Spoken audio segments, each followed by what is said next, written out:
trip behind the scenes with future country rock blues kings and queens. Discover them first with Palm Mash TV. Palm Mash TV.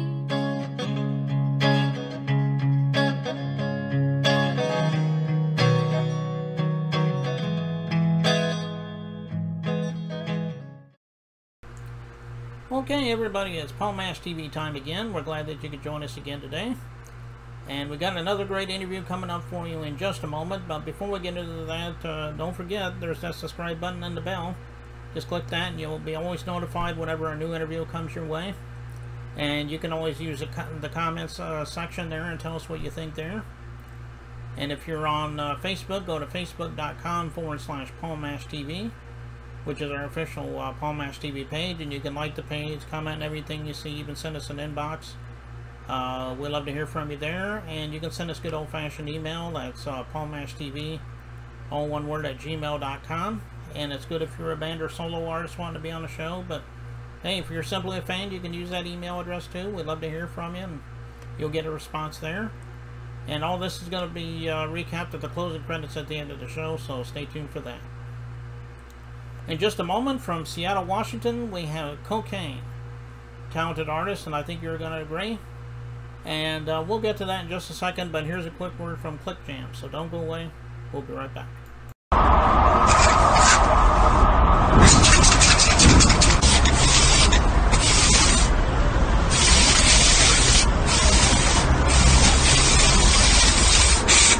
We got history, got me feeling the nostalgia when you look at me, thinking about what could. Okay, it's our interview time as promised, and with us from Seattle, Washington, we have Kokane. Thanks for joining us, Kokane. Thank you for having me. Yeah, no problem. So why don't you tell us a little bit about how it began for you as far as being an artist? I mean, everybody has their own story, and I'm sure you got an interesting one to tell us. Well, music has always been in my DNA. My father was an established icon, actually a legend, at Motown Records. Some of his works include Just My Imagination by The Temptation, just a lot of slew of hits, just as well as working with the Funk Brothers, who did a lot of the production over there as well. And that's where I come from. That's my humble surroundings. So you kind of say I had the cheat code to music. And then growing up in the 70s and 80s, we did a lot of talent shows, me and my rap group at the time. And growing up in Pomona, California, you know, it had a mixtures of a lot of things going on, but, you know, it was from that suppression to really make me pivot towards music even more. You know what I mean? I knew I always wanted to do music because back in the early 70s and early 80s, I used to go to the studio with my father, and the running board looked like a spaceship. You know what I mean? So I was all really like, wow, you know, and later through the years, my cousin is also in the music industry. His name is Big Hutch, a.k.a. Code 187, from the legendary group called Above the Law. And we did a 3-song demo in like the beginning of '89. And it was a cat by the name of Larry Goodman, which is, you know, fictitious DBA name is called Laylaw. You know, he's a contributing member of NWA. So he shot the, you know, we shot the demo to Eazy-E and Cherry Heller. And it didn't take long for me to get signed. You know, they thought I was different because I was rapping and singing and incorporating a lot of the soulful sounds that we all grew up on, you know, from Parliament to Rick James to Donny Hathaway to, you know, Bar-Kays to Ohio Players. And Easy felt like, you know, Kokane is all those type of genres rolled up into one. So, like I said, it didn't take long for me to get signed. Once I signed, you know, it was magic, man. Everything at Ruthless Records was incredible because really they was like the Mecca prior before Death Row and the West Side Connection. You know, Eazy-E was like our West Coast Russell Simmons. And miss him dearly, you know, rest in peace to him. And rest in peace to a cat named KMG, who's my brother from Above the Law. So that's my humble surroundings. That's my starting point and how I came to be. And my cousin actually named me the name Kokane because at first it was called Jay Golden because I got funny color eyes. You know, my grandmother named me Jay Golden.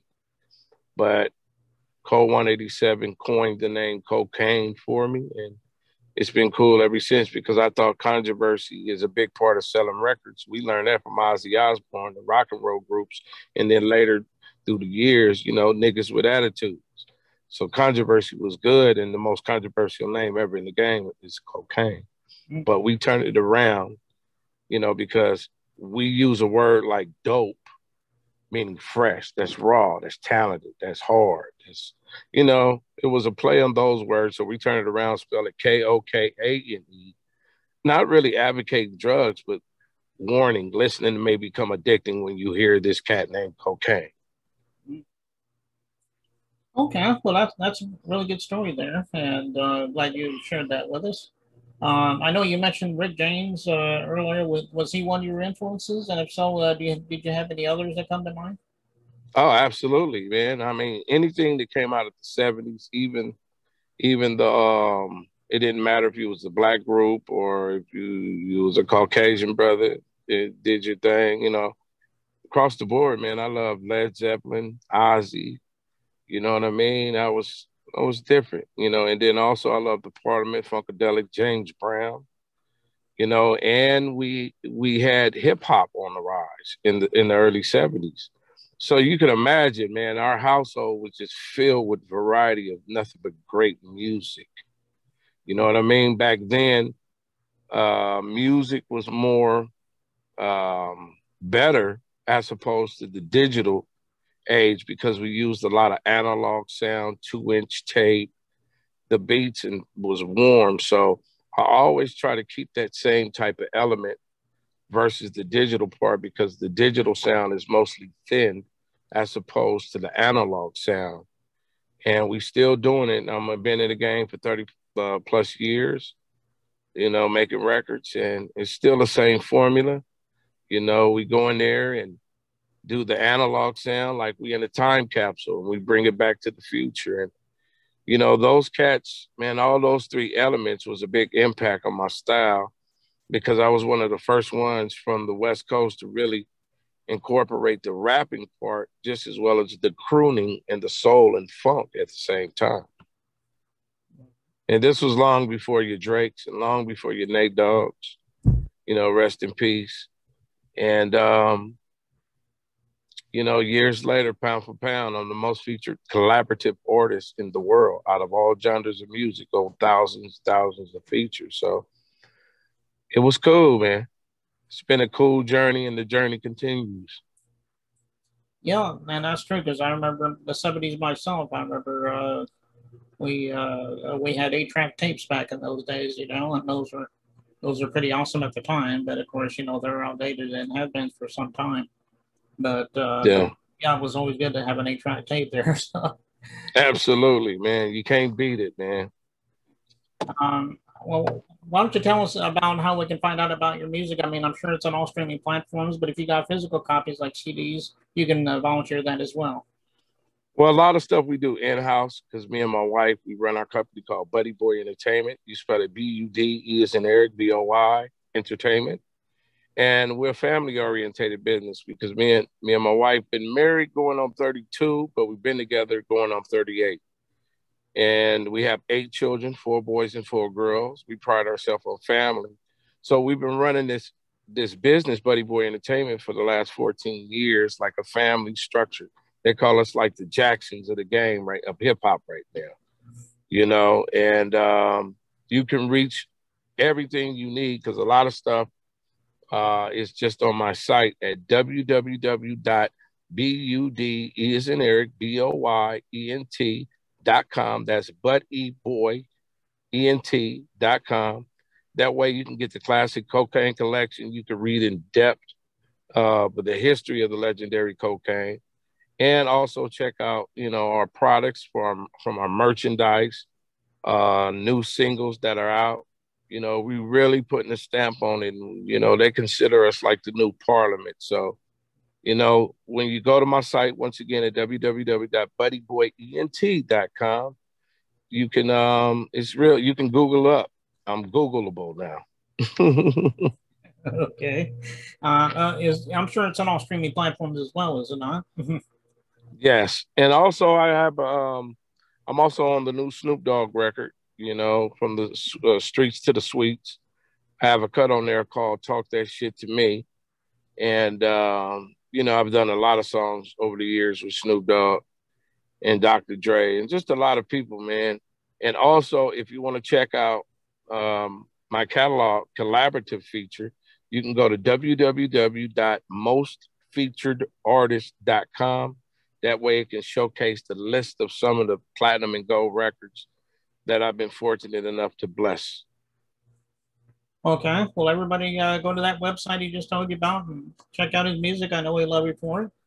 And right now we're going to watch a music video, obviously, by you. It's called Monkey Wasn't Funky, I think is the title. Yeah. Why don't you tell us a little bit of the story behind that song? I'm sure everybody would like to hear about it.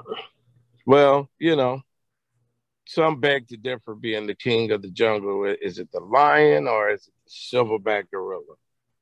And I consider myself a silverback gorilla in this game. My looks might not look like a silverback gorilla, but I definitely call myself, hold on right quick. Okay. I definitely call myself a silverback gorilla. And it's just really taking it to the stage. It's really saying, like, you know, you little monkeys ain't funky, meet the silverback gorilla. You know, and we incorporate a lot of those funk elements inside. And it's just like a spinoff of Parliament's Knee Deep, a real fun video. But most importantly, man, no matter if you're 5 or 95, it's going to get you up, it's going to hit your soul, and it's definitely going to want you to do that dance. Okay. Well, we're all looking forward to hearing it. And I've watched the video a couple of times. I've been listening to it.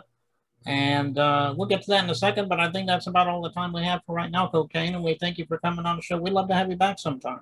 You got anything to Hey, my pleasure. I'd like to bring my daughter back because her name is Young Colombiana, and she has a single coming out called Karma is a Bitch. But you'll be hearing more about it, and you can check that out a little bit more in depth on my site again at www.buddyboyent.com. So it's right there, man. And I appreciate you having me. Yeah, no problem, man. Here's a Monkey That Wasn't Funky right here on Paul Mash TV from Kokane. We'll be right back in just a moment.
Funky.